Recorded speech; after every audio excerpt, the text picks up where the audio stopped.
Hello, welcome to Ken Studies CAPF AC 2021 mission 240 plus में आज हम 19th डे का देखेंगे। आज का फर्स्ट क्वेश्चन है, poles experience about 6 month day and 6 months night due to which of the following reasons. तो ध्रुवों पर जो है 6 महीने का जो दिन होता है और 6 महीने का रात होता है। एग्जैक्ट यदि इनफैक्ट देखो तो जो 24 घंटे ही होते हैं जब एग्जैक्ट डे और एग्जैक्ट नाइट मीन्स 24 घंटे कंटिन्यू डे और कंटिन्यू नाइट। उसके बाद फिर है स्लाइटली धीरे धीरे घटता बढ़ता रहता है कि 6 मंथ तक घटते रहेगा, 6 मंथ तक बढ़ते रहेगा। लेकिन 24 घंटे ईयर में 2 टाइम यानी एक बार ऐसा होगा कि 24 घंटे पूरा रात होगा और एक बार ऐसा होगा ईयर में जब 24 घंटे पूरा दिन होगा। अदरवाइज वो कम बेस, लेकिन हम उसको कहते हैं 6 महीने का जो दिन और 6 महीने का रात कहते हैं। तो इसका कारण क्या है? Axial tilt of earth. Yes, जो पृथ्वी का जो झुकाव है, जो अपने अक्ष पर झुकाव है, एक तो ये कारण है। दूसरा कोरियोलिस फोर्स, नहीं, कोरियोलिस फोर्स जो है वो डायरेक्शन ऑफ विंड को प्रभावित करता है। वो विंड को प्रभावित करने के लिए वो उससे आपके डे और नाइट में वो अंतर नहीं पड़ता है, तो कोरियोलिस आपका खत्म हो गया। नेक्स्ट है revolution of earth around the sun. Yes, जब सन के अराउंड ये घूमता है तो उसके प्लेस में आपका अपने अक्ष पर भी घूम रहा है। अब अपने अक्ष पर घूम रहा है तो उसके कारण ये नहीं हो रहा, लेकिन टिल्ट है, टिल्ट हो करके घूम रहा है। ठीक है, और उसके बाद जो सन के चारों ओर रिवॉल्व कर रहा है तो वो दोनों के इफेक्ट के कारण होता है। तो इसमें आपका 1 और 3 ओनली हो जाएगा। नेक्स्ट करा कि which among the following states has topped in the list of India innovation index 2021 in major states category. देखो, जो ये है एक तरह से इंडिया इनोवेशन इंडेक्स, ये सब क्या है? कॉम्पिटिटिव फेडरलिज्म को प्रमोट करता है। कॉम्पिटिटिव फेडरलिज्म, हर स्टेट आज की डेट में देखो कि हर स्टेट चाहता है कि हमारे यहाँ अधिक से अधिक इन्वेस्टमेंट हो। तो अधिक से अधिक इन्वेस्टमेंट होने के लिए क्या है, आप इन्वेस्टमेंट डेस्टिनेशन बनाओगे प्रॉपर तरीका से, कहीं भी इनोवेशन वगैरह आप करोगे वो उतना अच्छा है, फैसिलिटीज वगैरह प्रोवाइड कराओगे। तो जो इंडिया इनोवेशन इंडेक्स एक तरह से है, ये कॉम्पिटिटिव फेडरलिज्म का पार्ट है। और इसमें जो बड़े स्टेट हैं उसमें कर्नाटक टॉप पे है, और स्मॉल स्टेट्स और यूनियन टेरिटरी में दिल्ली आपका जो है टॉप पे है। और इसको नीति आयोग जारी करती है, नीति आयोग। ठीक है, नीति आयोग इसको जारी करती है। तो बी इसका करेक्ट आंसर हो गया। नेक्स्ट है, which of the following countries do not have a written constitution. देखो, रिटन कॉन्स्टिट्यूशन का मतलब होता है कि वेल कोडिफाइड डॉक्यूमेंट है। अब रिटन कॉन्स्टिट्यूशन उनका नहीं है, इसका मतलब ऐसा नहीं है कि कुछ भी रिटन में नहीं है, लेकिन वेल कोडिफाइड वो नहीं है। वहां कन्वेंशन के आधार पे चलता है, और कन्वेंशन के आधार पे, और जो जिसमें भी आपका रिटन कॉन्स्टिट्यूशन नहीं है तो वहां है नॉर्मली पार्लियामेंट के पास पावर होता है कि पार्लियामेंट ने जो बनाया वो आपके पास रूल हो गया, लॉ हो गया। लेकिन इंडिया जैसे कंट्री सपोज है, तो हमारे पास रिटन कॉन्स्टिट्यूशन है, तो कॉन्स्टिट्यूशन में मेंटेन जो भी है तो कॉन्स्टिट्यूशन सुप्रीम है। तीनों जो ऑर्गन है, बॉडी, लेजिस्लेटिव, जुडिशरी और एग्जीक्यूटिव, तो कॉन्स्टिट्यूशन के मैंडेट को फॉलो करते हैं। इनफैक्ट पार्लियामेंट का काम है लॉ बनाना और कॉन्स्टिट्यूशन को भी चेंज करना। लेकिन डिफरेंट केस में starting from Keshavananda Bharati case में ये कहा गया कि जो ये पार्लियामेंट है उसके पास अनलिमिटेड पावर नहीं है अमेंड करने का। वो बेसिक स्ट्रक्चर को डिस्ट्रॉय नहीं कर सकता। लेकिन अनरिटन कॉन्स्टिट्यूशन में कन्वेंशन के आधार पर चलता है, और पार्लियामेंट जो कानून बनाती है वो लॉ होता है। उसमें प्रॉपर कॉन्स्टिट्यूशन नहीं है, प्रॉपर वेल कोडिफाइड, तो उसमें से बहुत सारे रेस्ट्रिक्शंस नहीं है।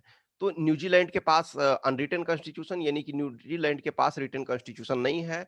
नॉर्दर्न आयरलैंड के पास भी नहीं है, इजराइल के पास भी नहीं है, यूनाइटेड किंगडम के पास, और इसमें से बॉस तो यूनाइटेड किंगडम ही है। तो all of the above do not have written constitution. Next करा, which of the following statements are correct regarding the fundamental rights present in Indian constitution. तो पार्ट 3 ऑफ इंडियन कॉन्स्टिट्यूशन में जो fundamental right है, तो they prevent the government to encroach over the rights of individual. Yes, ये जो है government को का पावर को रिस्ट्रिक्ट करता है। वही डीपीएसपी जो है गवर्नमेंट को इनेबल करता है, लेकिन फंडामेंटल राइट जो है वो रिस्ट्रिक्ट करता है। तो गवर्नमेंट को रिस्ट्रिक्ट करता है कि वो इंडिविजुअल व्यक्ति के पावर को इंक्रोच ना करें। तो फर्स्ट स्टेटमेंट सही है। Next, they prevent citizen to encroach over the rights of government. No, ये सिटीजन का राइट नहीं, सिटीजन इंक्रोच नहीं करता है, ये प्रिवेंट किसको, गवर्नमेंट को प्रिवेंट करता है। तो वन ओनली करेक्ट आंसर हो जाएगा। Next, the idea of single citizenship is borrowed from which of the following. देखो अमेरिकन कॉन्स्टिट्यूशन में ड्यूअल सिटीजनशिप है, ठीक है, तो हमने ऑब्वियसली है वहां से तो नहीं ही लिया है, ये हमने ब्रिटिश कॉन्स्टिट्यूशन से लिया है कि ब्रिटिश कॉन्स्टिट्यूशन के अनुसार जो है वो आपका क्या है कि सिंगल सिटीजनशिप हमारे पास है, यानी कि कोई भी किसी स्टेट का हो। यस, अब देखो कुछ जगह पे लगेगा, मान के चलो जैसे जम्मू कश्मीर पहले था, तो जम्मू कश्मीर के लोगों को स्पेशल दर्जा दिया गया कुछ चीजों को, या फिर नागालैंड वगैरह हैं उसके एरिया में, कुछ एरिया में, फिर मणिपुर वगैरह।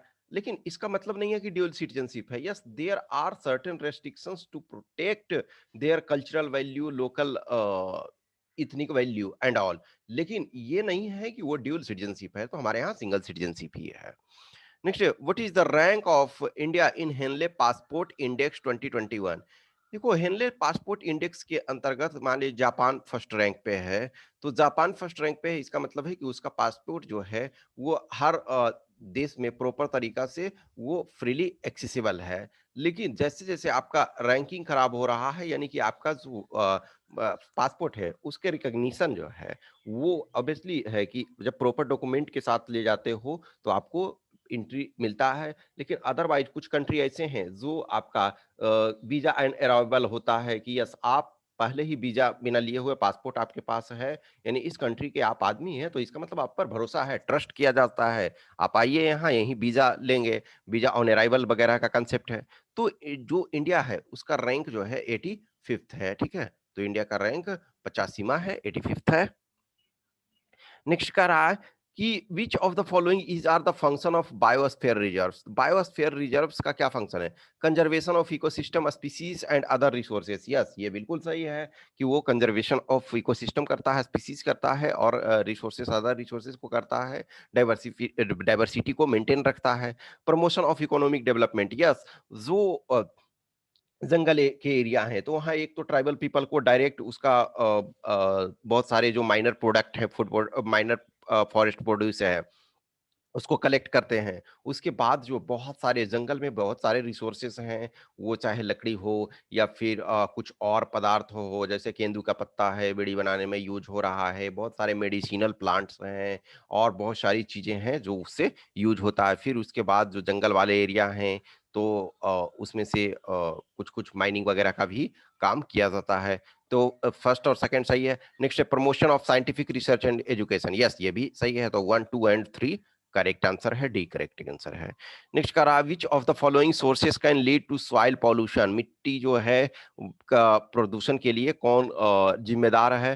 तो industrial waste. Yes, industrial waste जो होता है तो आइदर आप उसको क्या है रिवर में उसको बहा दे रहे हो, या फिर कभी कभी लैंडफिल में आप डाल दे रहे हो, तो वो क्या है सॉइल पॉल्यूशन जनरेट करता है, मिट्टी जो अनउर्वर हो जाती है, इनफर्टाइल हो जाती है। Chemical fertilizers. Yes, chemical fertilizer in fact आप देखोगे कि पंजाब में ये चीजें विजिबल हो रहा है कि वो ग्रेजुअली जो है धीरे धीरे करके उनके मिट्टी की उत्पादकता कम हो रही है।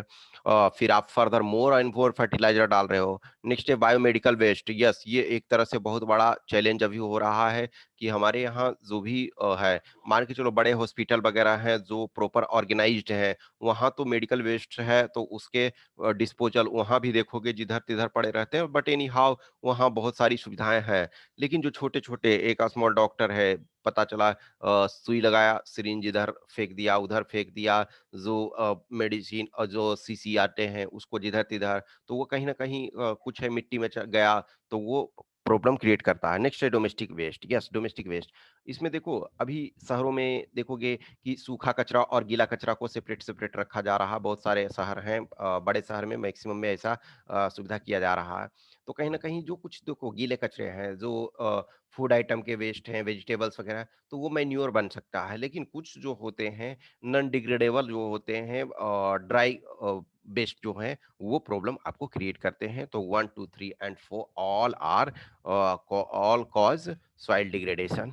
नेक्स्ट है which of the following statements in the context of a structure of the parliament is are correct। Parliament के स्ट्रक्चर के संबंध में कहा है कौन सा कथन सही है? ये the parliament of India consist of president, the council of states and house of the people. Yes, ये सही है। ये आर्टिकल 79 में ये मेंशन है कि जो पार्लियामेंट हमारा है उसके तीन कंपोनेंट हैं, राज्यसभा, लोकसभा और प्रेसिडेंट ऑफ इंडिया। तो फर्स्ट स्टेटमेंट सही हो गया। Next, president of India is directly elected by electoral college consisting of elected members of both the houses of parliament only. No, only ऐसे भी शब्द आ गया तो सावधान आपको रहना है। तो इसमें क्या है कि elected members of both the houses of parliament plus elected member of legislative assembly. लेकिन ये जो डायरेक्टली प्रेसिडेंट ऑफ इंडिया का जो इलेक्शन एक तरह से इनडायरेक्ट इलेक्शन होता है, जो इसमें मेंबर्स ही पार्टिसिपेट करते हैं। तो वन ओनली जो है वो आपके सही आंसर है। नेक्स्ट कह रहा है कि incomes of Tom and Jerry are in the ratio of 1:2 and their expenses are in the ratio of 1:3। Which one of the following statements is correct? Tom saves more than what Jerry saves, saving of both of them are equal, Jerry saves more than what Tom saves, और it is impossible to determine who saves more. अब देखो, ऐसा question है, आपको कोई rule नहीं आ रहा तो सीधा एग्जांपल लेकर के देखो। देखो, टॉम एंड जेरी का इनकम क्या है, वो 1:2 में है, तो एक का 1 लाख मान लो। तो टॉम का क्या है, 1 लाख मान लो। जेरी का कितना मान लो, 2 लाख मान लो। तो टॉम का 1 लाख है, जेरी का 2 लाख है। अब देखो फॉर एग्जाम्पल थोड़ी देर के लिए और जो इनका एक्सपेंडिचर का रेशियो है वो 1:3। अब थोड़ी देर के लिए मानो कि टॉम जो है 20,000 खर्च कर रहा है, 20,000, ठीक है, 20,000। अब तो जेरी कितना करेगा, 60,000 खर्च करेगा, 60,000। तो इस केस में क्या हुआ, टॉम 80,000 सेव कर रहा है, लेकिन ये 60,000 कर दिया तो जेरी जो है 1,40,000 सेव कर रहा है। तो नो डाउट इसमें तो है कि आपका देखो Jerry saves more than what Tom saves, तो इसमें ये हो जाएगा। लेकिन हम दूसरा एक कंसेप्ट देखते हैं, दूसरा एक और हम एग्जांपल, इसी में एग्जांपल में दूसरा नंबर लेके देखते हैं कि टॉम जो है वो सपोज 70,000, ये सॉरी 70 नहीं 60 मान के चलो अभी फिलहाल, 60,000 टॉम खर्च कर रहा है। तो टॉम जब 60,000 कर रहा है तो जेरी को कितना करना पड़ रहा है, 1,80,000। तो 1,80,000 कर रहा है तो टॉम के पास 40,000 बच गया और जेरी के पास कितना बच गया, 20,000 ही बचा। तो इसका मतलब यहां हो जाएगा कि Tom saves more then Jerry. तो देखो न तो ये होगा, अब इक्वल तो हो ही नहीं रहा है, इक्वल भी हो सकता है किसी पॉइंट पे लेकिन इक्वल तो हो नहीं रहा, ये भी नहीं। इसका मतलब it is impossible to determine who saves more, depending on की रेशियो सिर्फ दिया हुआ है, तो कौन कितना खर्च कर रहा है और कौन कितना इनकम है हमें ये भी नहीं पता है, ना इनकम पता है और ना ये खर्च का प्रॉपर तरीका से हमको पता है, तो ये हम नहीं कर सकते हैं। नेक्स्ट है, what will be the difference between acute angle subtended by minute hand and hour hand at center of the analog clock at 9:48 and 4:24? देखो, तो ये आपको घड़ी बनाओगे तो ये देखो, ये आपका 3 पे है, ये 6 पे है, ये 9 पे है और ये आपका 12 पे है। तो देखो 9:48, अब इसको भी 3 पार्ट में बांटो। तो ये 9 है, ये 10 है, ये 11 है और ये 12 है। तो 9:48। तो देखो हम ये जानते हैं कि जो आर हैंड है, आर हैंड क्या है कि 1 घंटे में 30 डिग्री का कोण बनाता है। तो आपका क्या है कि ये 48 तक गया है, इसका मतलब है 24 डिग्री बनाएगा, ठीक है? 24 डिग्री तक ये बनाएगा, क्योंकि देखो 1 घंटा में आपका 30 डिग्री, तो 1 मिनट में क्या है आधा डिग्री, तो 48 ये मिनट में 24 डिग्री बनाएगा। और देखो ये जो है तो इसमें ठीक है, तो 48 मिनट तक, 9:48 मिनट तक ये जा रहा है, ठीक है। अब उसमें मिनट वाला है तो ये एक तरह से 24 का बनाएगा, ठीक है ना। तो जो आर वाला हैंड है वो 49 पे पहुंच जाएगा और मिनट वाला जो है 48 पे ही रहेगा। तो इनके बीच जो होगा एंगल 6 डिग्री होगा। तो इनके बीच का जो एंगल यहाँ 9:48 पे 6 डिग्री है। उसी प्रकार जब हम 4:24 पे करेंगे तो 4:24 पे जो आर हैंड है और मिनट हैंड है उसके बीच 12 डिग्री का कोण होगा। तो जब एक यहाँ 12 डिग्री का कोण है, यहाँ 6 डिग्री का कोण, तो दोनों में डिफरेंस करोगे, ठीक है ना, कह रहा है कि ये what will be the difference between, तो डिफरेंस दोनों के बीच 12 माइनस 6, तो ये इक्वल टू 6 डिग्री हो जाएगा। यदि एडिशन रहता तो 18 डिग्री होता, सब्ट्रैक्शन है तो 6 डिग्री होगा।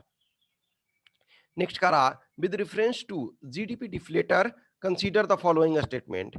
तो जीडीपी डिफ्लेटर के संबंध में कह रहा है कि फॉलोइंग स्टेटमेंट्स को कंसीडर करें। It is the ratio of nominal GDP to the real GDP. ठीक है, तो नॉमिनल जीडीपी और रियल जीडीपी का ये रेशियो है। यस, ये आपका सही है, ये डेफिनेशन ही है। Next, it includes the prices of imported goods. No, imported goods में हम उसको कंसीडर नहीं करते।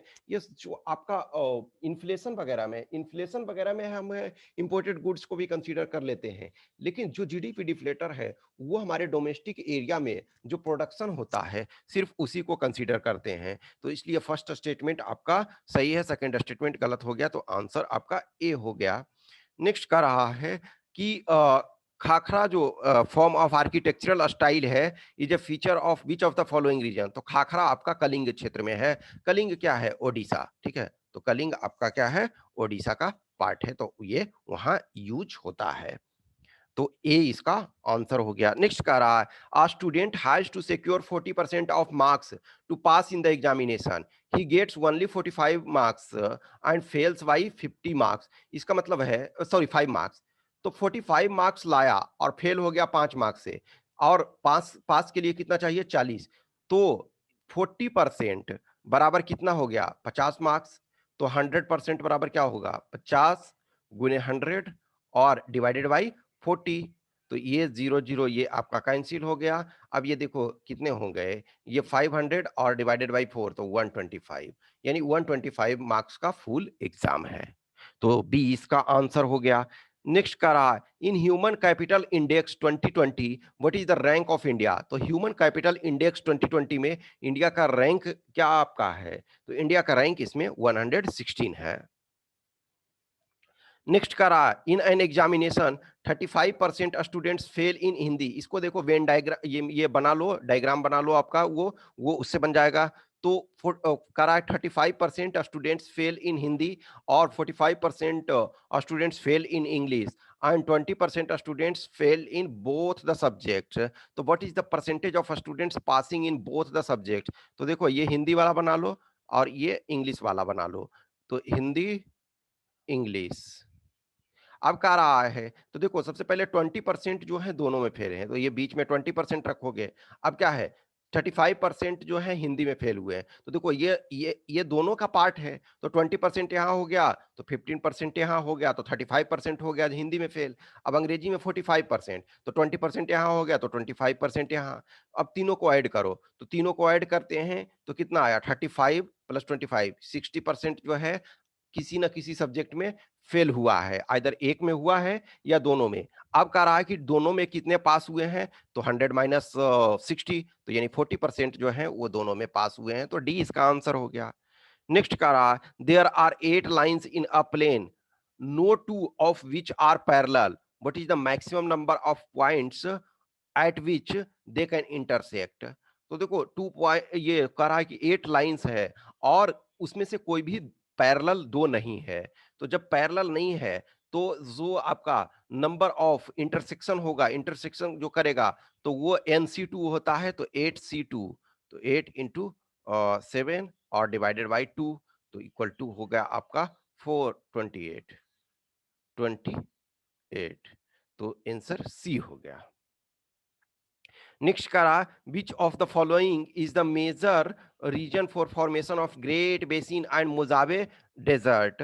तो ये आपका जो है ये rain shadow effect, rain shadow effect के कारण जो है वो ग्रेट बेसिन और मोजावे डेजर्ट बनता है। नेक्स्ट है इंटरनल सिक्योरिटी अकेडमी। तो internal security academy mount Abu जो है वो राजस्थान में स्थित है, और आईपीएस का जो ट्रेनिंग सेंटर है वो हैदराबाद में है, और नीसा भी यानी कि सीआईएसएफ का, यदि आप गजेटेड ऑफिसर बन के सीआईएसएफ में जाओगे तो सीआईएसएफ में यदि जाते हो तो आपका ट्रेनिंग हैदराबाद में होगा। ठीक है, तो इसमें माउंट आबू हो जाएगा बी। नेक्स्ट है अब विलेज पंचायत कंस्ट्रक्टेड और rectangular water tank of dimension 10 metre length, 10 metre width and 20 metre height, यानी कि गहरा एक तरह से, ये ठीक है ना। तो ये तो the village has 5,000 people and on an average each person consumes 20 liter of water per day, then for how many days the water stored in the tank will last if the tank is completely filled once. तो completely, तो देखो इसका volume क्या है, 10 metre, 10 × 10 × 20, और प्रति ये cubic metre में कितने पानी आते हैं, 1000 लीटर।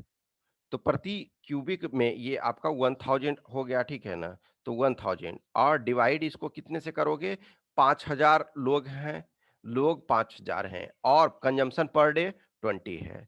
तो ये आपका 0 0, ये यहाँ से कैंसिल हो गया, 20 से 20 कैंसिल हो गया, 5 is to ये 2, तो 10 × 2 20, ये 10 × 2 20 डेज ये चलेगा। नेक्स्ट कह रहा है which of the following statements regarding WHO is are correct. कह रहा है कि WHO is body associated with the United Nations. ये फर्स्ट स्टेटमेंट आपका सही है। नेक्स्ट है according to WHO absence of disease is the only definition of health. No, सिर्फ अब्सेंस ऑफ डिजीज ही हेल्दी कंडीशन नहीं है, आपको प्रॉपर चेयरफुल अवस्था में रहना चाहिए। इसी वजह से कहा जाता है कि कोई भी डॉक्टर, कोई भी साइंटिस्ट जो मेडिकल हेल्थ से रिलेटेड है, आप हेल्थ को प्रॉपर तरीका से डिफाइन नहीं कर सकते। इट इज नॉट अबाउट कि अब्सेंस ऑफ डिजीज, सिर्फ अब्सेंस ऑफ डिजीज ही नहीं है, बहुत सारी चीजें हैं जिसको हम डिफाइन ये करते हैं। तो लक्षण कुछ है, डेफिनेशन एग्जैक्ट नहीं है। तो फर्स्ट स्टेटमेंट आपका ये सही है और सेकेंड स्टेटमेंट आपका गलत है, तो इसका आंसर ए हो जाएगा। ठीक है, तो ये आपका, एक सेकेंड, यस, हाँ। नेक्स्ट है अस्त्रा मिसाइल। तो अस्त्रा मिसाइल आपका क्या है कि वो एयर टू एयर मिसाइल है, और अस्त्रा जो है, अस्त्र जो मिसाइल है, वो इंडिया का फर्स्ट जो है DRDO के द्वारा बनाया गया first indigenous air to air missile है। इसका रेंज नॉर्मली 110 किलोमीटर से लेकर के अप्रॉक्स आपके 350 किलोमीटर के आसपास होते हैं। तो 110 के आसपास से लेकर के ये आपके करीब 350 मीटर के 350 किलोमीटर के रेंज में होता है, और करीब करीब ये जो आपका वॉरहेड है, यानी कि जो मटेरियल ले जाएगा, वो करीब करीब आपके 15 केजी के आसपास होते हैं। ठीक है, और ये बियॉन्ड विजुअल रेंज मिसाइल होता है। तो ये एयर टू एयर मिसाइल है। नेक्स्ट है in a 3 digit number the sum of the digit is 15, यानी कि 3 डिजिट का ये नंबर है, वो उसके तीनों डिजिट का यदि हम एडिशन करते हैं, तो उन तीनों डिजिट के एडिशन का एडिशन जो होता है वो 15 आता है। कह रहा है कि 10th डिजिट, यानी 10 जो 10th पोजीशन पे, 10 के पोजीशन पे है, वो digit is 1 less than the units digit. Which of the following numbers can not be a digit in the 100 place. देखो अब ये चीज, एक चीज देखना कि 15 यदि एडिशन हो रहा है तीनों का, और कह रहा है कि जो 10 प्लेस पे जो डिजिट है वो एक लेस देन, 1 लेस देन जो है वो यूनिट वाले से है। तो देखो 2 कंसिक्यूटिव नंबर को यदि ऐड करोगे तो हमेशा ऑड आएगा। तो जब ऑड आपका यूनिट प्लेस और 10 प्लेस के यूनिट प्लेस पे और 10 के प्लेस पे यदि नंबर ऑड आ रहा है, ठीक है ना, तो ऑब्वियसली बात है 100 के प्लेस पे हमेशा इवन ही आएगा। तो हमेशा इवन ही यहाँ आना है, तो ये ऑड यहाँ नहीं आ सकता है। ठीक है, क्योंकि 15 आ रहा है ऐड करके 15 आ रहा है, तो आइदर 8 हो सकता है, 4 हो सकता है, 6 हो सकता है, 7 कभी भी नहीं हो सकता है। तो इसका आंसर ए हो गया। नेक्स्ट आपका कह रहा है which of the following statements is are correct. Gulf of Aden is an extension of the Indian ocean.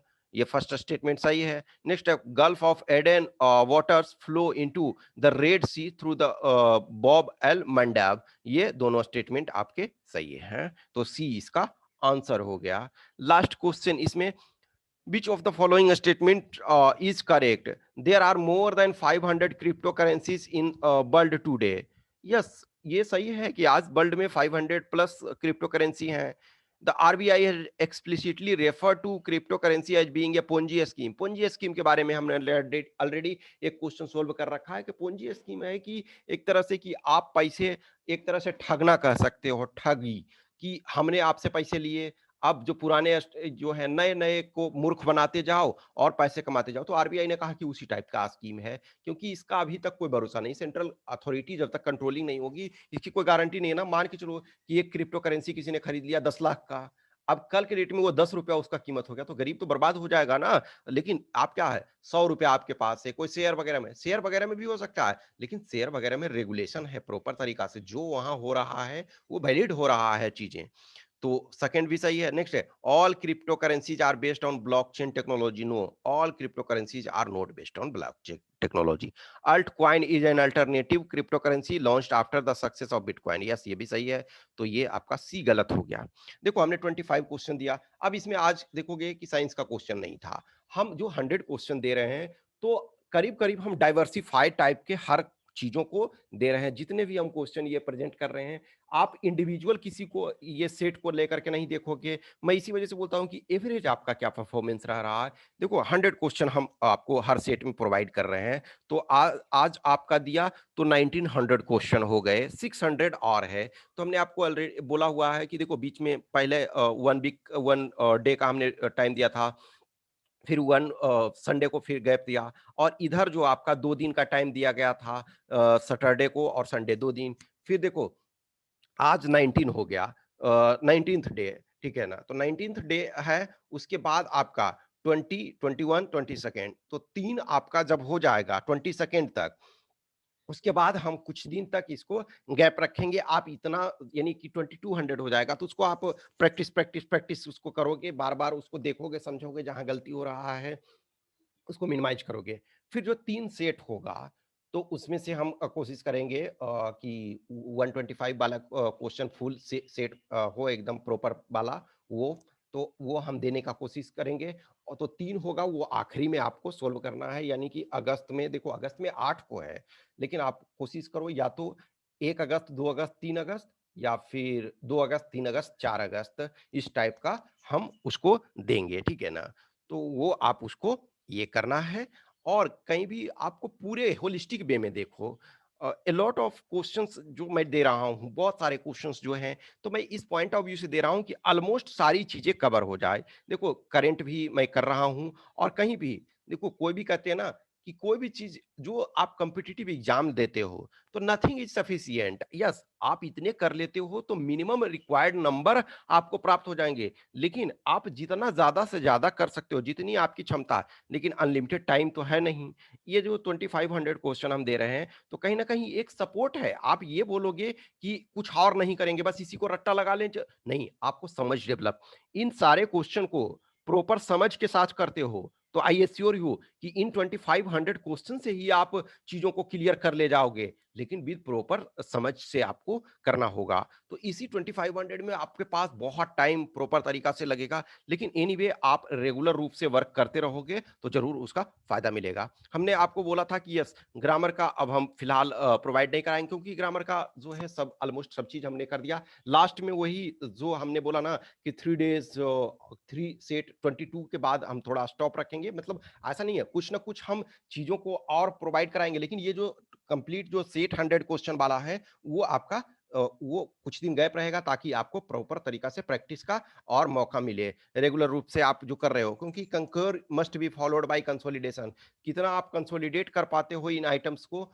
वही आपके लिए फायदा होगा, वही तो आपका मेन बेनिफिट है, ठीक है। तो ये आपके ग्रामर वाले ये क्वेश्चन है, सॉरी आंसर है, जो 18 डे 18 का कल का था। तो उसको स्क्रीन को पॉज करो, उसको चेक करो, ठीक है।